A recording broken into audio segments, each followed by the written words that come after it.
நீல திமிங்கலத்தில் மிகப்பெரியது அட்லாண்டிக் கடலிலே உள்ள நீல திமிங்கலம்தான்.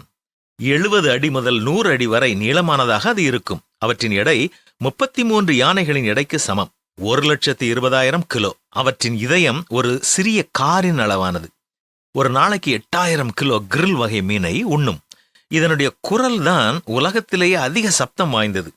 140 டெசிபல் அளவு. 1926ஆம் ஆண்டு அவற்றினுடைய எண்ணிக்கை 1,25,000 இருந்தது. இவற்றை மனிதன் வேட்டையாடியே அழித்து விட்டான். இப்பொழுது வெறும் 3,000 மட்டுமே மிஞ்சியுள்ளது. இது மரணம் அடையும் பொழுது என்ன நடைபெறுகிறது? தனக்கு மரணம் வரப்போகிறது என்பதை அந்த மிருகம் அறிந்தவுடன் தான் பொதுவாக வசிக்கும் இடத்தை விட்டு நூற்றுக்கணக்கான கிலோமீட்டர் தூரம் பயணம் செய்யும்.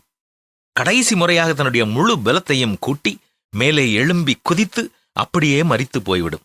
இதன் உடல் உடனே கடலின் அடித்தளத்தை நோக்கி சென்று விடுகிறது. முதலாவது அந்த பகுதியில் உள்ள சுறா மீன்கள் இந்த நீல திமிங்கலத்தின் உடலை சாப்பிடும். சில நாட்களுக்கு பின் மீதம் இருக்கும் தசைகளை அங்கே உள்ள சிறிய புழுக்கள் இரையாக எடுத்துக்கொள்ளும். பின்னர் சாம்பி புழுக்கள் அந்த திமிங்கலத்தின் எலும்பு பகுதியை கொஞ்சம் கொஞ்சமாக உணவாக எடுத்துக்கொள்ளும். இதில் உள்ள கொழுப்பு சத்தையும் புரதச்சத்தையும் மற்றும் சில சிறிய உயிரினங்கள் எடுத்துக்கொள்ளும். அந்த எலும்புகளின் எஞ்சிய பகுதி மக்கி கடல் தாவரங்களுக்கு உரமாக மாறுகிறது. இவை யாவும் நடைபெற சுமார் 100 ஆண்டுகள் ஆகின்றன.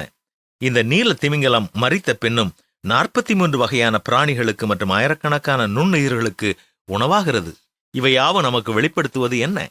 இந்த உலகத்தை உண்டாக்கிய தேவாதி தேவனுடைய ஞானமே. உலகத்திலே அவர் படைத்த எதுவுமே வீணான படைப்புகள் அல்ல.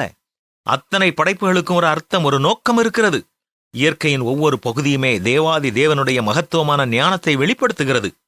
இந்த திமிங்கலத்தை குறித்துதான் வேத புத்தகத்தில் சமுத்திரத்தில் விளையாடும்படி நீர் உண்டாக்கின திமிங்கலங்களும் உண்டு என்று எழுதப்பட்டு இருக்கிறது.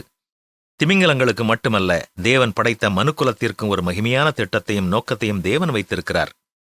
அதுதான் என்றென்றும் அவரோடு நித்தியமாய் வாழும் ஒரு வாழ்க்கை. அந்த வாழ்க்கையை குறித்த நம்பிக்கை உங்களுக்கு உண்டா? அந்த அழியாத வாழ்வை பெற்றுக்கொள்ள வழி தெரியுமா? அந்த வாழ்க்கைக்காக நாம் ஆயத்தப்படுவோமா?